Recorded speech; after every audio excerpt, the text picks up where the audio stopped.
ரவிமோகன் எடுத்த தவறான முடிவு, பரபரப்பான ஈசிஆர். ரவிமோகன் ஆர்த்தி தம்பதி விவாகரத்து விவகாரம் தொடங்கினதுல இருந்து ரவிமோகனுக்கு இறங்கு முகமாகவே இருக்கு.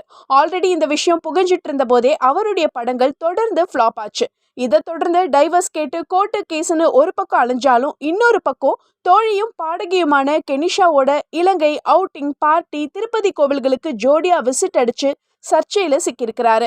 இது போதாதுன்னு சென்னை ஈசிஆர்ல இருக்கிற அவருடைய சொகுசு பங்களாவுக்கு கடந்த 10 மாசமா இஎம்ஐ கட்டலன்ற பஞ்சாயத்தும் பீக்ல இருக்கு. இவ்வளவு பிரச்சனை இருந்தும் ஆல்ரெடி அனௌன்ஸ் பண்ண மாதிரி ரவிமோகன் ஸ்டுடியோஸ்ன்ற பெயர்ல தயாரிப்பு நிறுவனத்தை தொடங்கியிருக்கிறாரு ரவி.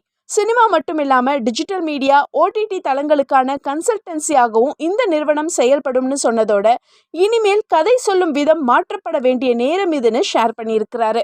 குறைந்து போன பட வாய்ப்பு, சொத்துக்கள் முடக்க விவகாரம், விவாகரத்து விவகாரம், 2 மகன்களோட டைம் ஸ்பெண்ட் பண்ண முடியல, தோழி கெனிஷா விவகாரம்னு பல பிரச்சனைகள் இருந்தாலும் ரவிமோகன் தயாரிப்பு நிறுவனத்தை தொடங்கி என்ன சாதிக்க போறாருன்னு கேள்வி எழுப்புறாங்க ரசிகர்கள். சொந்த வாழ்க்கையில அவர் தோத்து போயிட்டாருன்னு ஆர்த்திக்கு சப்போர்ட் பண்ணி இதுக்கு மேல அவருக்கு எல்லாமே தோல்விதான்னு நெகட்டிவா கமெண்ட் பண்ண ஆரம்பிச்சிட்டாங்க ரசிகர்கள்.